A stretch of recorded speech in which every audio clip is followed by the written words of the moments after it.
Hello दोस्तों, मैं हूं दिनेश के वोरा। न्यूज़ टाइम में आपका स्वागत है। सरकार ने आज एक डिक्लेरेशन तो आ गया कि जो वैक्सीन दी जाएगी कोरोना की, अल्टीमेटली जो सरकार की मंशा थी आज वो सामने आ गई कि सरकार की ये इच्छा नहीं है कि सबको फ्री मेडिसिन दी जाए या फ्री वैक्सीनेशन सबका कर दिया जाए। आज अल्टीमेटली एक डिक्लेरेशन तो आई कि सरकार ने कहा कि जो रिच हैं, रिच से मतलब जो भी मध्यम वर्गीय लोग हैं, जो मिडिल क्लास के लोग हैं, उन सब से टीके के पैसे, वैक्सीनेशन के पैसे लिए जाएंगे। ऊपर से एक सेस लगाने की बात भी हो रही है, हालांकि अभी उसकी कंफर्मेशन नहीं आई है कि एक सेस लगाया जाएगा। अभी सेस लगाने का मतलब भी वही है कि हम हर टीके के ऊपर, हर वैक्सीन के ऊपर हम पैसे चार्ज कर रहे हैं। सेस का मतलब होता है कि फ्री नहीं है, हम जनता से वो पैसे ले रहे हैं और उसी से हम वो वैक्सीन्स खरीदेंगे और आपको लगाएंगे। दरअसल कई बार ऐसा होता है कि इस किस्म की जो सेस शुरू होती है वो कभी ख़त्म नहीं होती हैं। इस बात को आप समझ लीजिए।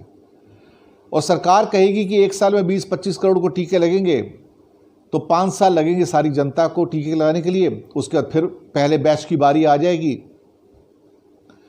तो जो सेस एक बार स्टार्ट हो गया वो कभी भी ख़त्म नहीं हो सकता है। इस बात की आप गारंटी लिख लीजिए।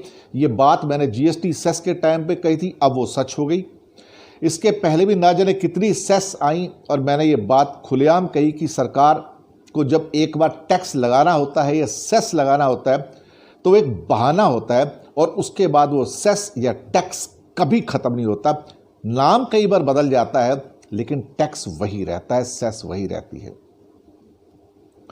तो सरकार का यह कहना है कि जो रिच है, रिच से अब रिच तो इंडिया में बहुत कम है, रिच तो 1.5 करोड़ भी नहीं है, तो बाकी मध्यम वर्ग से जो कि 15-20 करोड़ हैं, इन सब से पैसे लिए जाएंगे। अब ये 15-20 करोड़ अपने टीके के पैसे भी देंगे और जो गरीब आदमी 120 करोड़ है उनके पैसे भी देंगे। आप अंदाज़ा लगा सकते हैं कि सरकार अपनी ओर से कुछ भी खर्चा करने को तैयार नहीं है और हमें एहसान करके हमें दवाई देगी। ये इससे पता लगता है कि ये सरकार कितनी मीन माइंडेड है और इसके इरादे कितने, मैं क्या कहूं इसके बारे में, कि ये फेयर नहीं है कि जो सरकार देखा जाए तो संकट के काल में अपने नागरिकों से फिर ये कहती कि आप मुझे पैसे दो, तो इससे ज़्यादा शर्मनाक बात और हो भी क्या सकती है। वैसे भी इस सरकार से और उम्मीद भी क्या की जा सकती है। धन्यवाद आपका, शुक्रिया।